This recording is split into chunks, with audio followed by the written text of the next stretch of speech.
Malayalam cinema കഴിഞ്ഞ കുറച്ച് വർഷങ്ങളായിട്ട് ഒരുപാട് കോൺസെപ്റ്റ്സ് ഫിലിം മേക്കിങ്ങിൽ എക്സ്പെരിമെൻ്റ് ചെയ്യുകയുണ്ടായി. അതിൽ പലതും തന്നെ ഹിറ്റാണ്. അതുകൊണ്ട് തന്നെ മലയാളികളിപ്പോൾ ഒരു പെർഫെക്റ്റ് ഹീറോയിൻ കോൺസെപ്റ്റിൽ വിശ്വസിക്കുന്നില്ല എന്ന് തന്നെ വേണം പറയാനായിട്ട്. അതുകൊണ്ട് തന്നെയായിരിക്കണം കഴിഞ്ഞ കുറച്ച് കാലങ്ങളായിട്ട് മലയാളം സിനിമയിൽ ഫീമെയിൽ ലീഡ്സിന് ഒരുപാട് ഇമ്പോർട്ടൻസ് കിട്ടുകയും ഫീമെയിൽ ക്യാരക്ടേഴ്സ് ഒരുപാട് പവർഫുൾ ആയിട്ട് വരികയും ഒക്കെ ചെയ്യുന്നത്. എന്തായാലും 2015 ഹീറോയിൻസിനൊക്കെ നല്ല കാലം തന്നെയായിരുന്നു എന്ന് വേണം പറയാനായിട്ട്. കാരണം എക്സെപ്ഷണൽ ഫീമെയിൽ ക്യാരക്ടേഴ്സാണ് പല സിനിമയിലും പോർട്രേ ചെയ്തിട്ടുള്ളത്. മുഖക്കുരുവും ചുണ്ടത്തൊരു ചിരിയുമായി എത്തിയ തമിഴ് പെൺകുട്ടിയായ മലർ എന്ന ക്യാരക്ടർ മലയാളികളുടെ എല്ലാവരുടെയും ഹൃദയം കവർന്ന ഒരു ക്യാരക്ടർ തന്നെയാണ്. അതുപോലെ തന്നെയാണ് മൊയ്തീൻ്റെ കാഞ്ചനമാലയും. എല്ലാ മലയാളികളും ഹൃദയത്തോട് ചേർത്ത് വെച്ച ഒരു ക്യാരക്ടർ കൂടിയാണ് കാഞ്ചനമാലയുടേത്. ഇങ്ങനെയൊക്കെ നോക്കുമ്പോൾ 2015 സ്റ്റാർ പാർവതി തന്നെയാണ് എന്ന് വേണം പറയാനായിട്ട്.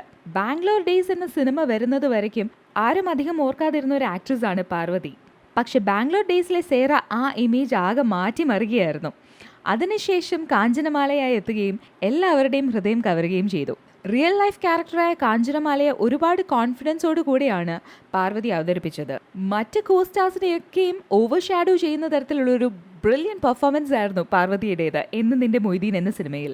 പിന്നെ പാർവതിയുടെ മറ്റൊരു പ്രത്യേകത എന്താണെന്ന് വെച്ച് കഴിഞ്ഞാൽ സ്വന്തം ക്യാരക്ടേഴ്സിനൊക്കെയും തന്നെ ശബ്ദം നൽകുന്നത് പാർവതി തന്നെയാണ്. അത് പാർവതിയുടെ ഒരു പ്ലസ് പോയിന്റ് തന്നെയാണ്. പിന്നെ കഴിഞ്ഞ വർഷം മലയാളം ഫിലിം ഇൻഡസ്ട്രിക്ക് കിട്ടിയ മറ്റൊരു ഭാഗ്യമാണ് സായി പല്ലവി. തമിഴ് പെൺകുട്ടിയായിട്ടാണ് സിനിമയിൽ എത്തിയതെങ്കിലും ഈ പെൺകുട്ടി സ്ഥാനം ഉറപ്പിച്ചിരിക്കുകയാണ് പ്രേമം എന്ന ഒറ്റ സിനിമയിലൂടെ. 2015 മഞ്ജു വാര്യർക്കും മോശമില്ലാത്തൊരു വർഷം തന്നെയായിരുന്നു ഒരു ആക്ട്രസ് എന്ന നിലയിൽ.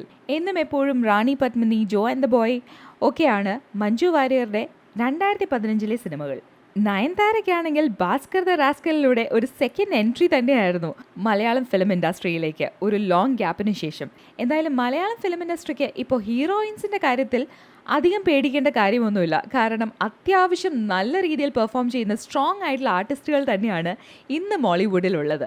എൻ്റെ പേര് തെളിച്ചത്തോടു കൂടി കാണുന്ന ഞാൻ ജീവിതത്തിൽ ആദ്യമായിട്ട് മുന്നറിയിപ്പില്ല. ഭയങ്കര രസമാണ്. ഒന്നാമത് ഇംഗ്ലീഷ് മാത്രം അറിയുന്ന ഒരാളാണ് ദുൽഖർ. അത് ഒരു ഹാൻഡ് ഫോൺ എന്തോ പറഞ്ഞ സിനിമ അടിച്ചു മാറ്റിയ പടമൊക്കെ. പിന്നെ ഇതൊരു അധോലോക സിനിമയെന്ന്